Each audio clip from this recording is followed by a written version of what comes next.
Ескалацијата на состојбата на Блискиот Исток продолжува, откако Израел утринава изврши воздушни напади врз јужните предградија на Бејрут, кои се под контрола на Хезболак.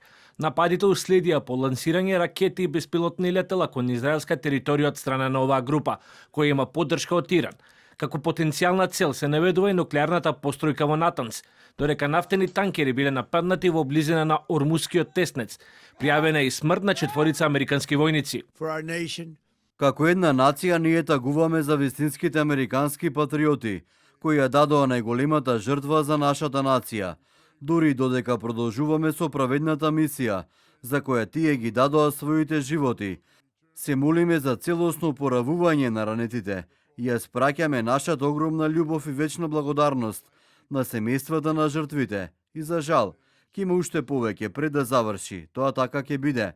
Најверојатно ќе има повеќе, но ќе направиме се што можеме тоа да не се случи. Според последните информации, Исламската револуционерна гарда соопшти дека во рамки на операцијата Искрено ветување 4 бил извршен воздушен напад при кој е погоден кабинетот на премиерот Нетањаху, како и објекти поврзани со израелските воздухопловни сили. Од Исламската револуционерна гарда нападот беше окарактеризиран како одмазнички одговор на претходните израелски напади врз иранска територија. 10-тиот бран од операцијата Искрено ветување 4 отвори огромна противпожарна врата кон окупираните територии со ракетниот маневар Хајбер, целните напади врз израелскиот владин кампус во Тел Авив, нападите врз војните безбедносните центри во Хаифа и нападите врз источен Ерусалим беа некои од целите на 10-тиот бран. Претходно, предупредивме за проширување на планот за напад врз базите, но и окупираните територии на непријателските агресори и објавивме дека сирените во Израел никогаш нема да престанат. Од израелска страна за сега нема официјални потврди за случувањата, додека претходно неофицијалните тврдења за наводна смрт на премиерот Бенјамин Нетањаху беа брзо демантирани и повлечени.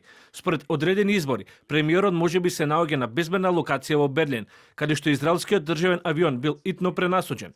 Сепак, овие информации за сега останува непотврдени од официјални извори. Во меѓувреме, иранските власти соопштија дека е погодена нуклеарната постројка во Натанс. Од Меѓународната агенција за атомска енергија изразија загриженост поради прекинатата комуникација со иранските нуклеарни регулатори по извештаите за напади од Израел и САД врз Иран, нагласувајќи дека во моментов се прават обиди за воспоставување контакт и добивање релевантни информации. До овој момент немаме податоци што би покажале дека кој е било од иранските нуклеарни постројки е погодена или претрпела штета, но напорите за воспоставување комуникација со иранските регулатори се уште се во тек и засега нема одговор. Во меѓувреме, од иранска страна остануваат на позицијата дека нема да влезат во преговори со како што ги нарекуваат непријателските држави. Иранскиот дипломат Али Лараџини изјави дека Техеран нема да седне на преговарачка маса со Вашингтон, обвинувајќи го САД дека со своите политики го втурна Блискиот Исток во состојба на длабока дестабилизација и хаос.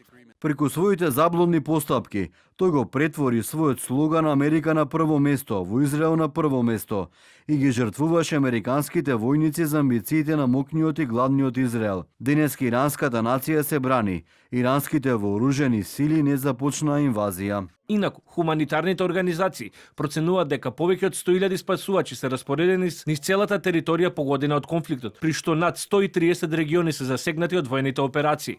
Според достапните извори, најмалку 555 лица загинале во Иран како последица на израелско-американските напади.